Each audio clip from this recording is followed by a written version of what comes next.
प्रसार भारती अभिलेखागार की प्रस्तुति सदाबहार सुनहरे दौर का अनमोल खजाना।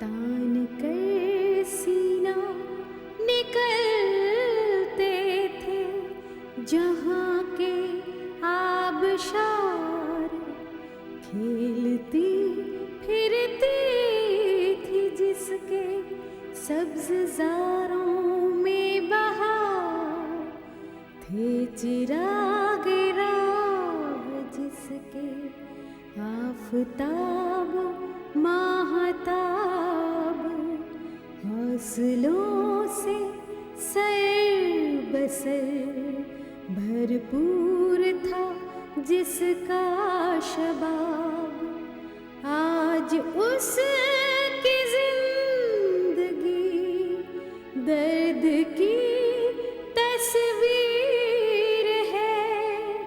सच बता ऐसे ज़मीं, क्या तू वही कश्मीर है?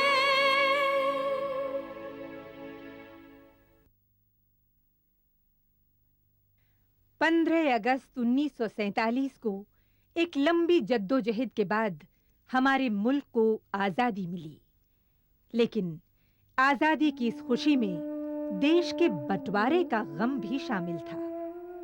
अंग्रेजों के बोए जहरीले बीजों की फसल मुस्लिम लीग ने पाकिस्तान बनाकर काटी।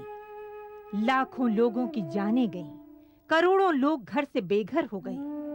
इंसानी तारीख में ऐसा पहली बार हुआ जब मुट्ठी भर लोगों की सियासी खुदगर्जी की सजा करोड़ों लोगों को दी गई। जगह जगह दंगे भड़क उठे, जिसका शिकार मासूम और निहत्थे अवाम बने। हिंदुस्तान के सीने पर खून की लकीरें खींचकर नफरत और दुश्मनी की नई सरहदों की तामीर की गई। बंटवारे की आग अभी पूरी तरह थमी भी नहीं थी कि पाकिस्तानी हुक्मरानों की नजरों में अमन सुकून की वो जन्नत कांटा बनकर खटकने लगी, जिसके बारे में महात्मा गांधी ने कहा था कि उन्हें कश्मीर की धरती से शांति और भाईचारे की खुशबू आती है। पाकिस्तान ने कबायली हमलावरों को लूटमार और कत्लेआम के लिए 20 अक्टूबर 1947 को मुजफ्फराबाद पहुंचा दिया।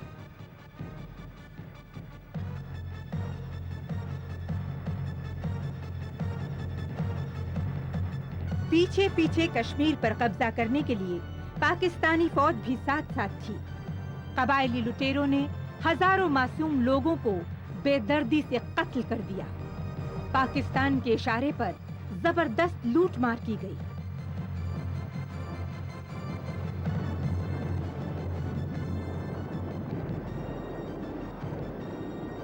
कश्मीरी औरतों को बेइज्जत किया गया।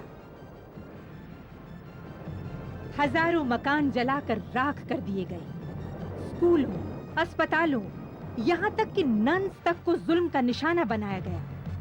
इस लूट मार की वजह से सारे कश्मीर में अफरा तफरी फैल गई। निहत्थे मासूम लोग घर बार छोड़कर भागने लगे। इस जुल्म से तंग आकर कश्मीरी अवाम ने नेशनल मिलिशिया के परचम तले अपने को एकजुट किया और कबायली लुटेरों का जमकर मुकाबला किया।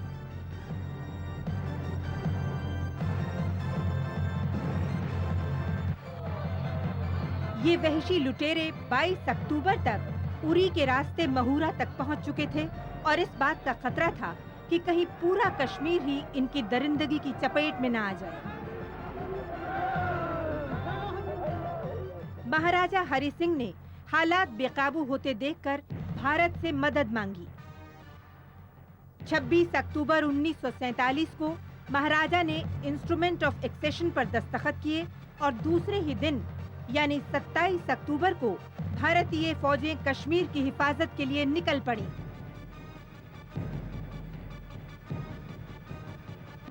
हमारी फौज ने तेजी से आगे बढ़कर पहले ही हमले में वादी के एक बहुत बड़े हिस्से से कबायलियों को खदेड़कर दूर भगा दिया। कई जगह तो हमारी फौज के पहुंचने की खबर सुनते ही बुज़दिल लुटेरे भाग खड़े हुए।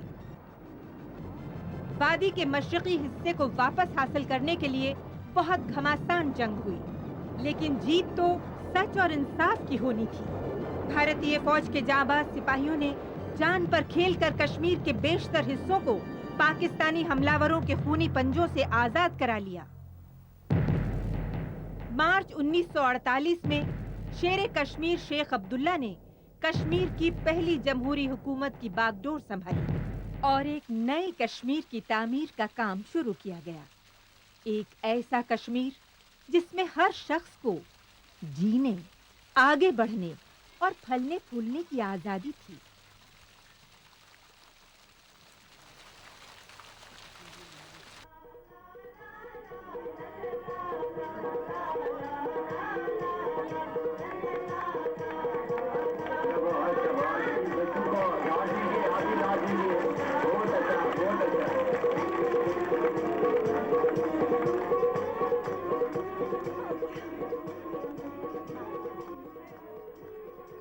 यहाँ की वादियों में बहारों के गीत गूंजते थे। यहाँ के बाग, यहाँ की झीलें बहारों का मस्कन थीं। यहाँ के चप्पे चप्पे में अनोखा जीवन संगीत था। यहाँ का हर मंजर बेइंतहा खूबसूरत था।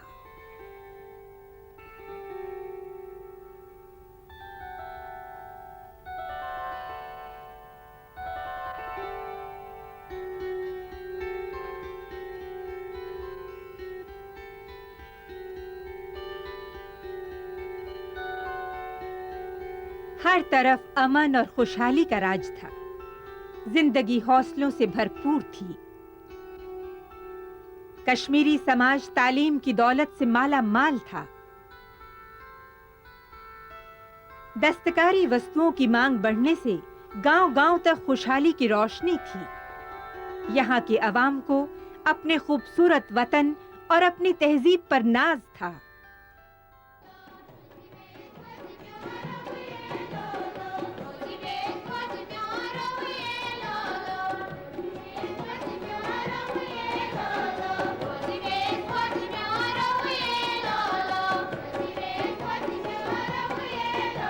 कश्मीर की जिंदगी में शेरो नगमे की मिठास थी, लेकिन यहाँ के मासूम बाशिंदे इस बात से बिल्कुल बेखबर थे कि पाकिस्तानी हुक्मरानों ने 3 जंगें हारने के बाद एक नए मंसूबे पर काम करना शुरू कर दिया था। कोई नहीं जानता था कि यहाँ की खुशहाली और शांति को तबाह करने के लिए पाकिस्तान क्या कुछ करने वाला था। एक खतरनाक पाकिस्तानी साजिश के तहत कश्मीर को आतंकवाद रूपी परोक्ष युद्ध के अंधेरों में डुबो दिया गया। दहशतगर्दी के शोलों ने कश्मीर के अमन और अमान को तबाह बर्बाद कर दिया। पाकिस्तान की इस दरपर्दा जंग का सबसे बड़ा हथियार था दहशत, और इस हथियार का शिकार बने आम निहत्थे लोग। हिफाजती दस्तों पर अचानक लाखों लोगों की हिफाजत की जिम्मेदारी आ पड़ी। मजहब के नाम पर और पैसे के जोर पर कश्मीरी नौजवानों को पाकिस्तानी कुटिल चालों ने दहशतगर्द बना दिया। दहशतगर्दों के जुल्म और सितम से तंग आकर लोग अपना घर-बार छोड़कर जाने लगे। लाखों कश्मीरी पंडितों और मुसलमानों को जान बचाने के लिए अपनी जमीन को छोड़कर जाना पड़ा।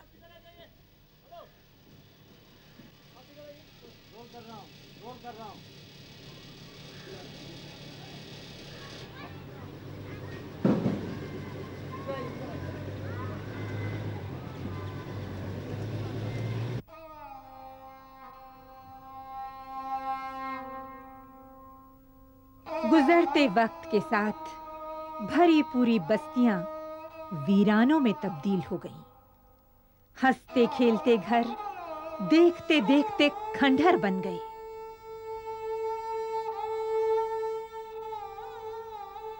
दूसरी तरफ दुनिया की हसीन तरीन वादी के कई लाख बाशिंदों को गरीबुल वतनी और कस्मपुरसी की जिंदगी गुजारने पर मजबूर कर दिया गया। आज ये लोग इन तंगो तारीक गोशों में अपने वतन की यादों को सीने से लगाए जिंदा रहने की जद्दोजहद में मसरूफ हैं। इन लोगों को उस दिन का इंतजार है जब उनके वतन से आग और धुएं के बादल छट जाएंगे। पिछले 12 सालों में कश्मीरी बच्चों की एक पूरी नस्ल आग और खून के इस माहौल का शिकार हुई है। कई सौ मासूम बच्चे दहशतगर्दों की हैवानियत की भेंट चढ़ चुके हैं और कई हजार अनाथ बना दिए गए। कश्मीर तो जैसे कि मुग़ल बादशाह शाहजहां ने कहा, कश्मीर जन्नतुल बेनज़ीर था। वो के उनका एक शेर है, अगर फिरदौस बर्रोए ज़मीनस्त हमी अस्तो हमी अस्तो हमी अस्त।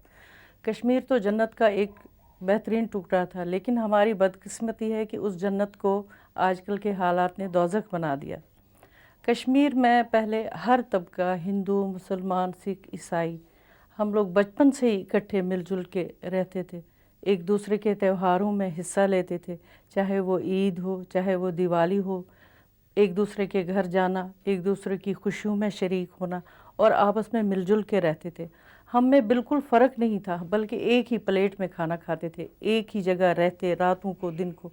और त्योहारों में हम इस तरह घुल मिल जाते थे कि किसी को पता नहीं चलता था कि ये किस कम्युनिटी के लोग हैं। इसी तरह हमारे बच्चे फ्रीली खेलते थे, स्कूल, कॉलेजेस, अच्छी तरह जाना आना। लेकिन बदकिस्मत हालात के वही जन्नत दोज़ख बना दिया गया। आजकल के कश्मीर में और तब के कश्मीर में ये फ़र्क है कि अब वहाँ पे वो मुसलमान नहीं रहे। कुछ लोग तो शहर छोड़ के ही चले गए। जो अमीर उमरा थे वो तो हिंदुस्तान के हर गोशे में फैल गए, और जो मिडिल क्लास फैमिलीज़ थी उन पर तो समझिए तबाही नाजिल हुई। ना ही वो तालीम हासिल कर सके, ना ही उनके वो घर से बेघर हो गए। मिसाल के तौर पर कश्मीरी पंडित मिडिल क्लास फैमिली का भी अगर होता था, उनके पास 6 मंजिला इमारत, जैसे हब्बा कदल डाउनटाउन में, जैना कदल, महाराज बाजार, बहुत अच्छे से उनके घर होते थे। लेकिन अब आजकल वो यहाँ बेचारे माइग्रेंट कैंप्स में, वो लोग बेचारे मौत से पहले ही उनको मौत मिल चुकी। और वही बच्चे जिन्होंने अभी मासूमियत नहीं देखी, उनका तो बचपन ही छिन गया है कश्मीर के बच्चों का। न वो फ्रीली, ज़रा सा धमाका होता है, ज़रा सी आवाज़ होती है, वो कहते हैं ये क्या हुआ, बम फटा। चाहे कोई बस का टायर भी पंचर हुआ, लोगों के और बच्चों के ख़ासकर इतने दिल सहमे हुए हैं कि वो कहते हैं क्या हो गया बाहर। वो अपनी माँओं की गोदों में छुप जाते हैं। उनको पता ही नहीं, जो ये 10 सालों में नए बच्चे जिन्होंने जन्म लिया या जो परवान चढ़े, उनको पता ही नहीं कि हमारे निशात बाग क्या है, हमारे शालीमार क्या है, हमारे चश्मा शाही क्या है, श्रीनगर के आसपास के गुलमर्ग, पहलगाम वो क्या है। उनका बचपन ही छिन गया है वहाँ से।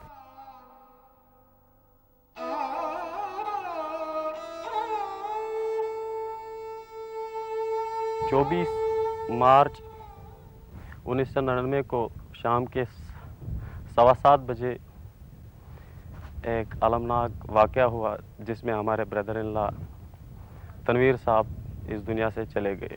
अफसोस से कहना पड़ता है कि ये लोग जो कत्ल कर रहे हैं, जो लोग मासूम लोगों की जान ले रहे हैं, हमें इस बात का दुख नहीं है। मरना तो एक दफ़ा है ही, मगर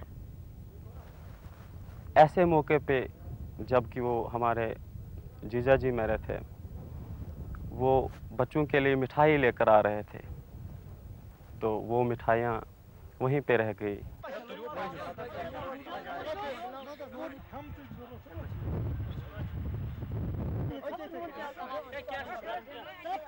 वो लोग नंगे होने चाहिए जिन लोगों का इनके पीछे हाथ है, कातलों के पीछे हाथ, क्योंकि कातलों के पास उतना जहन भी नहीं है। वो लोग 2-2 हज़ार 3-3 हज़ार रुपये कत्ल करते हैं। हमें वो लोग चाहिए, वो लोग बेनकाब होने चाहिए जो लोग ये कत्ल कराते हैं और लोगों की खुशियों को छीन रहे हैं। माँओं से बेटे छीन रहे हैं, बीवियों से उनके शौहर छीन रहे हैं, बच्चों से उनके बाप छीन रहे हैं। जब हम स्कूल जा रहे थे, वहाँ कुछ आदमी थे टैक्सी में, उन्होंने हमें बुलाया, फिर उन्होंने बोला आजा टैक्सी में चढ़ो। हम भाग गए, हमने शोर मचाया, फिर भाग गए। हम एक मेटाडोर में चले, फिर उस दिन हम बच गए। बाद में हमें डर लग रहा था, तो हम हमसाये के गए, वहाँ रहते थे, खाते थे। तो बाद में पापा वहाँ से आ गए और बोला इधर आ जाओ। हम आ गए। बाद में हम जा गए अपने मामा के पास, वहाँ भी पढ़ते थे। और पापा रहते थे वहाँ वहाँ लाल चौक में इम्पा होटल में, तो हम वहाँ पढ़ रहे थे। हमें वहाँ भी खतरा हो रहा था। वहाँ पर इखवान और मिलिटेंट के बीच में दिन ब दिन झड़प हो रही थी। हमें वहाँ भी खतरा लगा। हमने सोचा कि हम सड़क पर गए और वहाँ से उठा लिए गए। बाद में हम यहाँ आ गए और अब बटमाला में पढ़ते हैं। जब स्कूल बंद होता है तो हमें बहुत बुरा लगता है। वहाँ मिलिटेंटों ने बहुत खराबी की है। गरा अड्डे में होते हैं, वहाँ बहुत से लोग जख्मी मर गए उस अड्डे में। उन्होंने वहाँ बहुत हालत ख़राब की। और जब स्कूल बंद हो जाता है तो हमें बहुत बुरा लगता है। एक दिन हम वहाँ थे तो वहाँ फायरिंग हो गई, 2 लड़के मर गए। जब स्कूल खुला होता है तो हमें पढ़ाई में ध्यान नहीं होता है, सिर्फ इन्हीं खतरे में ध्यान होता है। कोई ना आए और हमें पकड़ ले और ले जाए, इसी में खतरा होता है। हमें बहुत खतरा लगता है।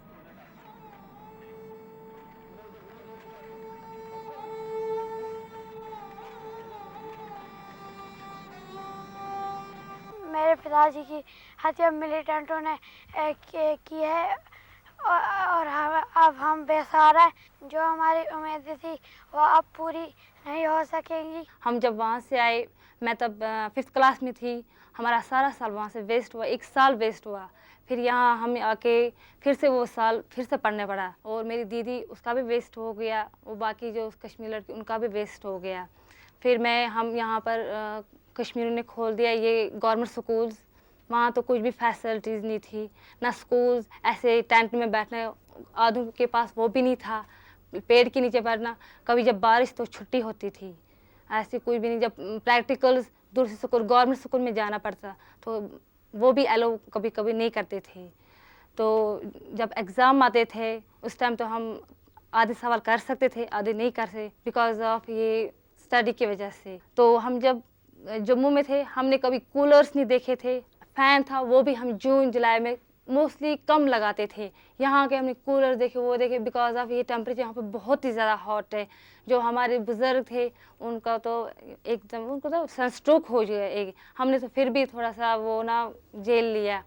तो मगर वहाँ तो सिर्फ 20 कुछ, वो तो फिर ज़्यादा ही हुआ। यहाँ 45 से अब ही होता है। तो ये हम ही जानते थे इस गर्मी में कैसे निकलते थे। तो चलो कोई, ये तो भगवान की कृपा है, तो हम बच गए, बट बूढ़े नहीं बच गए जो हमारे एल्डर्स थे। देखिए, वहाँ का जो तालीमी निज़ाम वो बिल्कुल बिगड़ गया। बच्चों पर इस तरह से असर हुआ कि अगर उन्होंने एक बच्चे को देखा गन हाथ में और अच्छी शूटिंग में, पैसा जेब में जो वो लूटते थे, तो उसकी भी इच्छा हुई कि लोग मुझे भी सलाम करे, मुझे भी हाथ जोड़कर सलाम करे। तो इसलिए उन पर ऐसा नाकर असर हुआ। उनमें से कुछ लोग जहनी मरीज हुए, मेंटल टार्चर उनको हुआ इन मिलिटेंटों की वजह से। कुछ लोगों ने स्कूल जाना ही छोड़ दिया, उनको बहला फुसला कर ये पार ले गए। वहाँ से वो आकर, ठीक है इसमें शक नहीं, पछता रहे हैं, लेकिन जो तबाही उनको हुई वो बेचारे अब उनसे बाज नहीं आ सकते हैं। क्योंकि इनने जब देखा कि एक बच्चे को यहाँ इतनी रेस्पेक्ट मिल रही है, ये गन की वजह से है, तो वो उसके साथ चले। और कुछ बच्चे ऐसे हैं जो साइकिक पेशेंट बन गए, कुछ हार्ट पेशेंट बने हैं, डरते हैं, जिन्होंने देखा ही नहीं था आज तक ये क्या होता है। अब उनके सामने गोलियां गर्ज, वो तो सहमे हुए हैं। और तालीमी निज़ाम पर बुरा असर पड़ा इसका, वो बिल्कुल बेकार पड़े हैं। कोई उतनी पढ़ाई है नहीं वहाँ कुछ, वो सब सत्यानाश उसका हुआ है। इसकी वजह से तो कई प्रभाव उन पर पड़े। कई बच्चे ऐसे हैं कि जो आपको लगे कि उनमें सोचने समझने की जो शक्ति है वो कम हो गई है, मेमोरी लॉस हो रहा है। मतलब ऐसे कई चीज़ें कि उनका मन एजुकेशन पर नहीं पड़ रहा है। जो एजुकेशन कश्मीर में पिकअप होने लगी थी, जो एजुकेशन के लिए बच्चे जाने लगे थे, ड्रॉप आउट रेट ज़्यादा होने लगे। बच्चे अब, क्योंकि ये भी माँ बाप को पता नहीं है कि बच्चा जाएगा तो कैसे आएगा। विशेषतः जो मुस्लिम वर्ग की जो बच्चियां हैं, लड़कियां हैं, उन पर तो ज़्यादा ही एजुकेशन का प्रभाव पड़ा। वो सोच नहीं सकते, उनके दिलो दिमाग पर हमेशा दहशत सवार रहती है। वो तो ये फील नहीं कर सकते अभी हम जाए तो कोई देखे। मतलब या तो कई केस ऐसे हो कि महिलाएं निकली हैं तो उन पर एसिड फेंका गया आतंकवादियों की तरफ से ही, in the name of religion, कि they should come out with their burqa clad, they should come out. अब जिसने उस चीज़ को रजिस्ट किया, तेज़ाब फेंका गया, तो आप अंदाज़ा ये लगा सकते हैं कि उससे उसकी हालत क्या होगी, जो उसका डिफेम हो गई शक्ल उसकी, कई केस ऐसे हैं वहाँ, मतलब you can't count them up. उनके दिमाग पे, बच्चों के दिमाग पे बहुत असर है इस बात का, क्योंकि उन्होंने आगे चलना है, आगे चल के उन्होंने आगे जो अगली जनरेशन है हमारी, उस पर इतना असर पड़ा है, छोटे बच्चों पे ख़ास तौर पे, कि वो जब माँ को देखते हैं परेशान तो वो परेशान हो जाते हैं, बाप को देखते हैं या उनकी फैमिली में से कोई भी जब मारा जाता है तो उनके दिमाग पे इसका बहुत बेहद असर होता है, और उनकी पढ़ाई पे इसका असर होता है, उनके उठने बैठने पे इसका बेहद असर होता है, कि आगे चल के वो बच्चे हमारे जो हैं वो फिर सोसाइटी के लिए बेहतर साबित नहीं हो सकते। वो तो कई बीमारियां ऐसी हैं जो हमारी बहनों को लग चुकी हैं, जब वो ऐसे हालात देखती हैं तो उनके दिमागों पे असर हो जाता है और वो किसी काम काज के काबिल नहीं रही।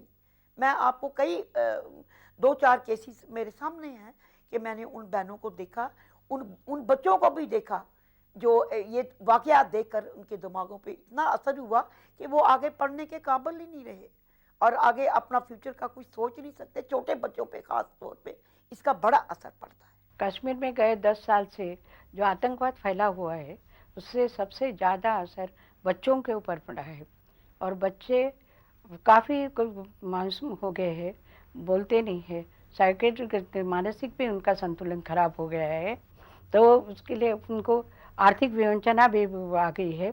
उनको कोई पेरेंट्स में कहीं एक रह गया है तो उनको दोनों तरफ से फेस करना पड़ता है। इधर दोनों आर्थिक विवंचना भी उनकी है, शारीरिक भी है, मानसिक भी है, और उससे बच्चों को उभारना ये अपना कर्तव्य है।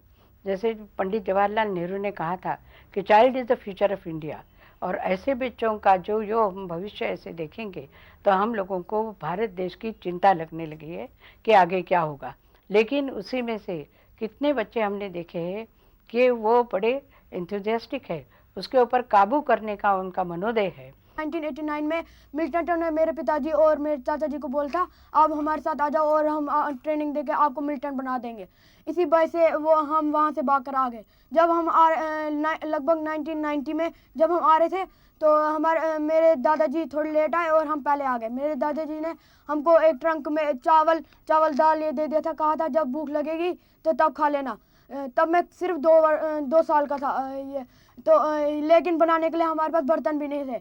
तो पहले हम उधमपुर में शिवनगर जगह का नाम है, वहाँ हम किराए पर रहे। वहाँ मेरे डैडी हैंडीकैप हैं, वो बहुत मेहनत करके उन्होंने वहाँ का किराया और हमारे खाने पीने का ये कर लेते थे। तो फिर गवर्नमेंट ने डिक्लेयर किया कि हमने आपके लिए क्वार्टर बना लिए हैं, अब आप आ सकते हैं। तो हम यहाँ आ गए और मेरे डैडी ने बड़ी मेहनत करके यहाँ का सामान बनाया। इतना सामान जो आप देख रहे हैं वो उन्होंने ही बनाया। और मैं रैना हायर सेकेंडरी स्कूल में पढ़ता हूँ। मैं रैना हायर सेकेंडरी स्कूल में पढ़ता हूँ। मैंने बहुत से प्राइज़ जीते हैं, डांस में भी, पढ़ाई में भी, और मैं चाहता हूँ कि मैं एक कामयाब डॉक्टर बनूँ। मुझे बहुत खुशी है कि इतनी मुसीबतें उठा करके भी मेरे इस बेटे ने इतने प्राइज़ लाए, और इसी एक ही छोटे से कमरे में हम लोग रहते भी हैं, सोते भी हैं, काम भी करते हैं। मतलब मेरे हस्बैंड प्राइवेट काम करते हैं, रात को वो मतलब रात भी जागते हैं। मेरे इस बेटे ने ही नहीं, मेरे छोटे देवर ने भी, जब हम श्रीनगर से आए थे, वो 11th में पढ़ता था, तो हमारे पास कुछ गुजारा नहीं था, उसको पढ़ाई के लिए पैसे भी नहीं थे, तो वो दिन में सब्जी बेचता था, रात को नाइट स्कूल में पढ़ने जाता था। इसी तरह से पढ़ते पढ़ते फिर उसने पॉलिटेक्निकल इंजीनियर की ट्रेनिंग की, तो आज वो चेन्नई में सर्विस कर रहे हैं। आज वो इंजीनियर हैं वहाँ पर, इतनी मेहनत, इतनी मुसीबत उठा करके भी। अब हम यही चाहते हैं कि अगर हमसे सब कुछ छिन गया, हमारा घर बार सब कुछ छिन गया, हमारे बच्चे किसी लायक बन जाए, पढ़ लिख जाए, हमारी ज़िंदगी का बस यही मकसद है, और हम कुछ नहीं चाहते हैं। बस वहाँ के जो लोग हैं उन लोगों ने इसके बारे में बड़ी कोशिश करनी चाहिए, और उनको वो इन्वायरमेंट में से ज़्यादा उल्लसित जहाँ होगा वैसे माहौल में ले जाके उनके तरफ से कोशिश करनी चाहिए, और वो बच्चों को फिर से अपनी ज़िंदगी में अपना भविष्य उज्जवल करने का मौका देना चाहिए। पापा की डेथ के बाद मैं छोटी थी, तो पहले तो थोड़ी बस जैसे ही हुआ था ये इंसिडेंट, तब तो फील हुआ मुझे काफ़ी, पर अब मैं 12th में हूँ। इस सारे दौरान में मेरी मम्मा का मेरे साथ, बल्कि मेरे भैया और मेरे साथ ऐसा साथ रहा कि कभी भी मुझे ये फील ही नहीं हुआ कि हमारे पापा नहीं हैं। जब भी मेरे को ऐसा डिप्रेशन हुआ है, मम्मा ने हमेशा मुझे इस डिप्रेशन से निकाला है, और हमेशा मुझे ये फीलिंग दी है कि कभी भी पीछे मुड़कर नहीं देखना चाहिए, हमेशा आगे बढ़ना चाहिए, आगे के बारे में सोचना चाहिए। और इसीलिए मम्मा ने मुझे कहा है कि मुझे हमेशा प्रेरणा देती हैं आगे बढ़ने की, और उस पर ही उसी पर मैंने एक कविता भी लिखी है जो मैं आपको सुनाना चाहूँगी। उसका शीर्षक है तमन्ना। कुछ कर गुजरने की तमन्ना आज मेरे दिल में है, चांद और सूरज को छूना, मोतियों के हार बुनना, आग से चलकर गुजरना आज मेरे दिल में है। कुछ कर गुजरने की तमन्ना आज मेरे दिल में है। कांटों को अपना अली बनाना, दलदलों से डटकर निकलना, मुश्किलों को दूर करना आज मेरे दिल में है। कुछ कर गुजरने की तमन्ना आज मेरे दिल में है। जिंदगी वह रेल है जिससे गुजरना खेल है, इस खेल में आगे निकलना आज मेरे दिल में है। कुछ कर गुजरने की तमन्ना आज मेरे दिल में है। अंगार कांटे तम से लड़ना आज मुझे मंजूर है, क्योंकि बुलंदी को अपना ताज बनाना आज मेरे दिल में है। कुछ कर गुजरने की तमन्ना आज मेरे दिल में है। कश्मीर के इन जैसे लाखों बच्चों को उस दिन का इंतजार है जब उनकी रियासत से दहशतगर्दी का अंधेरा हमेशा हमेशा के लिए खत्म हो जाएगा और अमन और सुकून की जिंदगी के उनके नन्हे मुन्ने सपने साकार हो सकेंगे। हिंदुस्तान के दूसरे हिस्सों के बच्चों की तरह जब ये बच्चे भी हंसते खेलते एक खुशगवार जिंदगी गुजार सकेंगे। इन भोले भाले मासूमों की उम्मीदें, आशाएं और सपने आने वाले कल के कश्मीर के मुस्तकबिल की बुनियाद होंगी।